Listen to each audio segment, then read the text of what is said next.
個合同咧係明確咁講明，法國隊托起個獎杯先至可以收樓嘅。喂，大佬啊，又話近沙灘，而家牛郎同織女啊，過馬路都揾唔到斑馬線啊！你睇下。Hello， 各位好，我係阿 Tim 啊。咁早排咧就有位買咗天競灣樓盤嘅一個朋友問我，而家天競灣呢度啊就停工有幾年時間啦，仲收唔到樓，咁點算？咁其實我自己心諗啦，咁呢個樓盤都出晒名啦，順利灣呢度。咁所以咧，佢叫我過嚟睇一睇，我就覺得冇咩必要。咁但係咧，今日就啱好，阿 Tim 咧就帶客戶過嚟順寮呢邊睇樓盤啊，咁我就順手過嚟及一及咯，睇下呢邊嘅樓盤係咩情況，點解佢停工咁耐仲未復工？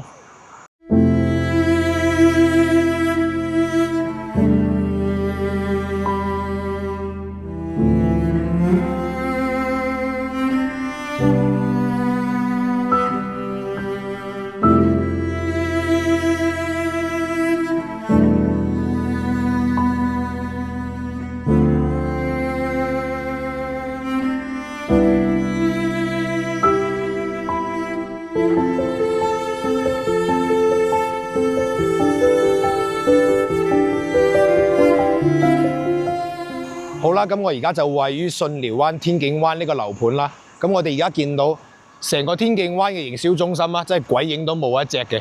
咁仲有呢兩棟未曾交付嘅樓都未有復工嘅跡象啊！開發商就同客戶講話會推遲收樓，咁其實阿 Tim 就覺得就淨係得一個推字嘅啫。咁當時開發商咧就承諾喺合同入邊就話2022年就可以交付啦。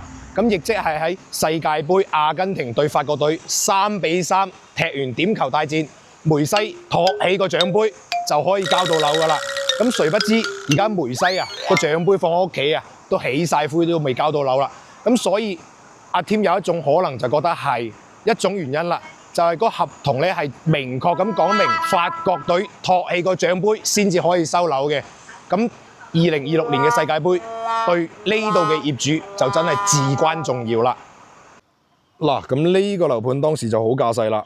喺2019年開盤嗰陣咧，最高就賣到18,000甚至19,000蚊一方，帶整裝修。而家睇嚟帶毛坯啊，啲業主都略反應啊，砌翻個窗即刻可以交樓啊，完全係冇問題㗎。咁當時仲過分嘅一點係咩呢？有啲 sales 又為咗自己嘅業績呢，就講話喺天競灣嘅樓盤呢邊搭條天橋過去對面嘅順寮圖書館。冇錯啦，對面就係我哋嘅一個順寮圖書館啦。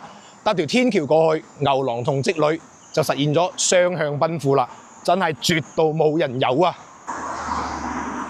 喂，大佬啊，又話近沙灘，而家牛郎同織女啊，過馬路都揾唔到斑馬線啊！你睇下，成條馬路主幹道都見唔到一條斑馬線，仲話搭天橋。搞笑，講咗咁多，歸根到底咧，其實就係開發商資金鏈斷水啦。當時承諾業主可以做一個低首付、零首付，業主只需要俾2-3萬蚊嘅一個首期款，剩低嘅話就做貸款就得啦。實質上就係做一個超貸、首付貸，諸如此類。咁喺2021年就俾惠州市住建局點名批評整改啦。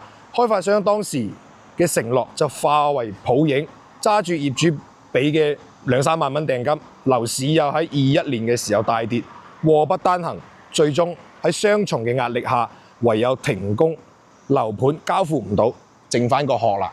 咁好啦，我哋而家上到嚟就見到呢個就係我哋天競灣2棟同3棟未曾交付嘅一個樓宇啦。我哋見到外立面都未整好嘅，再過到嚟呢度就係我哋一棟唯一一棟交付咗嘅，係而家做緊一個講話係3-4星嘅一個酒店啦，但係我哋見到下面啲餐廳啊，就講話係自助餐 buffet嘅，但係我哋見到都係靜英英嘅。啊，攝影師睇下呢度，最過癮就係呢度啦。講話係3-4星級嘅一個酒店，佢啲凳咧就好似我隔離村口啊嗰啲海鮮大排檔咁。喂，你大佬啊，你整好啲啦，差嗰幾張凳咩？咁入唔入去影啊？係靜英英唔影啦，我哋去其他地方睇啦。咁對於有想買一手期房嘅觀眾咧，阿 Tim 建議咧，真係唔好掂呢啲類似於零首付啊、低首付呢啲樓盤嘅。咁首先啦，你零首付你自己供到氣咳，唔單止，咁仲會面臨咩問題呢？第一個就係銀行呢邊佢嘅貸款唔批落嚟，第二個就係開發商如果銀行唔批嘅話，佢自己都唔會硬食。第三個就係政策啊等各類嘅原因啦。咁但係咧，如果你自己諗住我自己全房買落嚟係冇問題嘅，咁你又大錯特錯啦。因為有其他嘅業主咧，佢哋都係做低首付嘅咁所有嘅嘢羊毛出在羊身上，咁其他人都係低首付，咁但係佢資金鏈都係斷咗，你都一樣俾人哋拖落水㗎。咁所以咧，如果各位觀眾真係要買一手樓盤嘅話，就揾啲正正規規嘅，首付係幾多就係幾多就唔好搞類似於呢啲零首付嘅。起碼開發商收咗首期款之後，都唔會話好似呢度咁收咗首期款唔夠開工嘅呢啲問題。咁但係咧，阿添覺得咧，其實係買二手房會比較抵諗啲嘅，因為二手房咧佢係現樓現證嘅，直接查檔就知道有冇咩問題。如果冇問題嘅話，就直接過戶，咁會相當之好咗好多啦。咁起碼至少中間省略咗好多時間上嘅一個風險嘅。咁好啦，所謂嚟都嚟啦，咁我哋就順便睇埋天景灣對面嘅合生親愛的海，佢嘅疏堂表弟，我哋出發。咁好啦，我哋而家就嚟到合生親愛的海。咁我哋見到啦，其實成個樓盤嘅外立面都係好靚仔㗎啦。咁就差最後一步，直接入邊嘅裝修就可以交到樓啦。咁但係可能真係資金鏈非常之緊缺啦。咁我哋見到昔日嘅售樓部，當時就真係認真火爆嘅。咁但係而家真係揾人拍個烏蠅都揾唔到㗎。我哋入嚟睇睇。咁其實而家呢個位置咧，啱先阿添都睇咗下，就覺得其實好浪費、好可惜咯。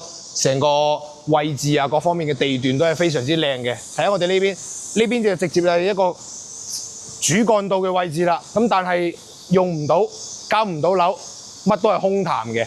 咁見到啦，我哋成個小區綠化率勁高啊，啲草仲高過啲人啊。咁但係冇辦法，現實往往係好殘酷嘅。咁好啦，我哋而家就直接入去睇一睇佢嘅小區入邊係咩情況啦。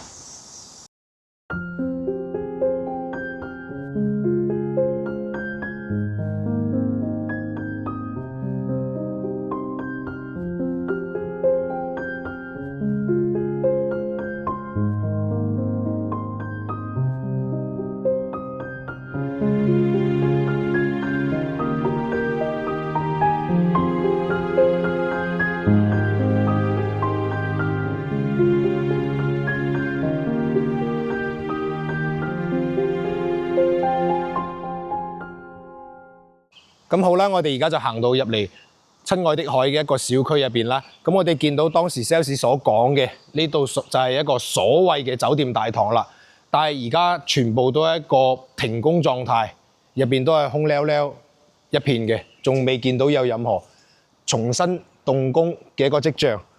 呢邊啲草啊、樹植啊，全部都係冇人去打理嘅。咁而家就係呢個成個小區嘅一個情況啦。咁我見到咧，佢話當時係有一個現樓交付嘅，咁見到啦，我哋見到嘅全部都係冇交付嘅，咁我哋入去再睇睇啦。過到嚟呢邊，哇！呢度樓下嘅話攞個鐵網裝住，入邊都係空晒嘅喎。攝影師過嚟睇下，喂，得翻啲爛銅爛鐵喺度。咁當時又話有一棟現樓係交付咗嘅喎，咁我而家實地行到過嚟，我就未見到有任何交付嘅跡象啦。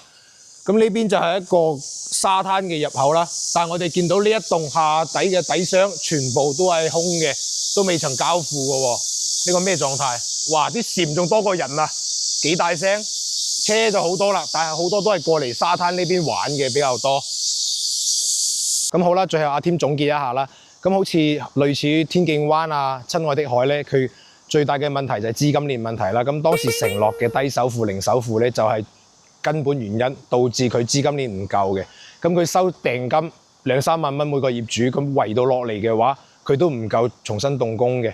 咁所以就係一連串引發嘅問題導致嘅，加上政策嘅各方面原因啦。咁阿添而家就係人喺大陸呢邊咁我就希望有關嘅政府咧，就真係可以出台救助一下啦。咁靚嘅樓盤，佢嘅外立面其實都好靚仔㗎。咁第二個點，如果觀眾嘅話真係想要買一手房嘅話，就真係要睇到小區現有嘅情況，就唔好聽啲 sales 講話將來點點點，未來點點點畫大餅，呢啲完全係唔值得相信㗎。咁萬一佢資金斷裂，任何嘅餅都係冇嘅。咁所以建議你見到咩你就信咩。咁第三個點，其實買二手樓盤嘅話，就會比一手相對等待時間呢個風險就少咗好多啦，直接可以查檔啊，睇到咩問題，直接就走過戶流程㗎啦。咁好啦，咁如果喺節目嘅最後，如果覺得阿添呢期節目對你有幫助、有營養嘅話，記得訂閱阿添，關注阿添。阿添會持續帶各位睇唔同嘅一個海景房，無論佢係一手、二手或者爆雷嘅呢啲樓盤，記得關注阿添。